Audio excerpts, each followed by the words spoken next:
বলছি পায়েল, ব্যাগপত্র সব রেডি হয়ে গেছে? বলছি কি তুমি আমার না বলে এরকম ঝপাত করে আবার নিয়ে যাচ্ছ?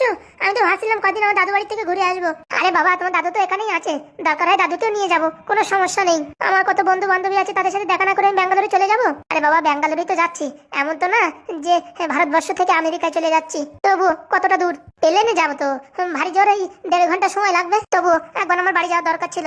দাদুকে বলি তাহলে? না না থাক, বলার দরকার নেই। ব্যাগপত্র তাড়াতাড়ি গুছিয়ে নাও, সকালবেলা বেরোতে হবে। আচ্ছা ঠিক আছে।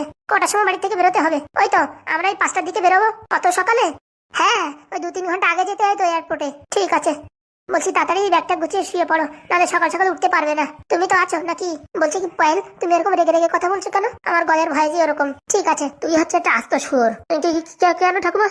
আমি কি করলাম? শালা হারামজাদা, আনার সময় টাকাগুলো দেখিসনি? সব টাকা জাল টাকা। আমি কি জানি সব টাকা জাল টাকা হবে? কাজ করো তো উপর মতো টাকায় করো নাকি কাজ? হ্যাঁ কেন হারামজাদা? হ্যাঁ, টাকাগুলো যদি জাল টাকা হয় তাহলে ওখানে থাকি আর কয়দিন? ওই শালা এমএলএর বিশেষ সম্পত্তি, নারকেল বেগমের সব বিশেষ সম্পত্তি, সেসব বিক্রি করে অরিজিনাল টাকাগুলো আনতি। তা আমি কি জানি নাকি ওই টাকা ওরকম হবে? তারপরে তোমার কাছে যখন আনিতেছি তুমিও তো দেখে বলো নাই যে ওই টাকা জাল টাকা। আমি তো তোর উপর ভরসা করে রয়েছি যে তুই এসে ভাবি যাবি কাজ করবি না। আসল কথা, রাতের অন্ধকারে খোলারও সময় পাই নাই আর দেখারও সময় পাইনি। এখন কি করবো বলো? আমার সাথে চল। কোথায় যাবো? ওই এমএলএর বাড়ি যাবি, ওই নারকেল বেগমের বাড়ি যাবি, যাইয়ে সব টাকা ফেরত দিবি। আমার গেলি তো এবার হামন্দিস্তাতে সেচিয়ে পুরো রক্ত বের করে দেবে। তুই যাই বলবি কি তোর ঠাকুমা মারা গেছে, তাই তুই বলতে পারিস না, তোর কাছে ফোনও নেই, ঘাপাত করে চলে আইসিস। ঠিক আছে, আর টাকার ব্যাগ নিয়ে যাবি। তারপর ওরা যদি বলে যে আমরা গোল ঘরে খুঁজে দেখেছি ওখানে টাকা নেই, তুই বলবি কি ঘাপাত করে আমি জানতে পারিস আমার ঠাকুমা মারা গেছে, ওই গোল ঘরে রাখতে পারিনি, অন্য এক জায়গায় আমি সারিয়ে রেখে গেছিলাম, এই যে তোমাদের সব টাকা। আর ওরা যদি আমার উপর বিশ্বাস না করে, আমার যদি মারে জম্বের মারা, তোরে মারবে কি করে? এতদিন ধরে কি অভিনয় শিখাইছি আমি? ওইরকম অভিনয় শিখাইছি?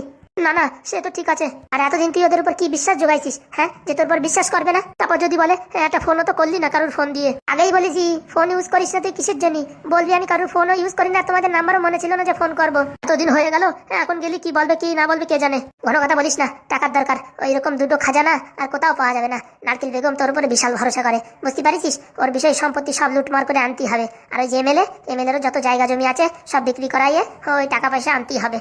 তা বলছি ও জায়গা জমি কি করে বিক্রি করাবো? সেটা তো তোর ট্যালেন্ট, সেটা তো আমি বলতে যাবো না। তুই কি করে কি করবি কি না করবি সেটা তো আমি জানি না। কিন্তু ও এমএলএর বাচ্চা জমি বিক্রি করে আমার টাকা দেবে কেন? ওটাই তো ক্যালমা।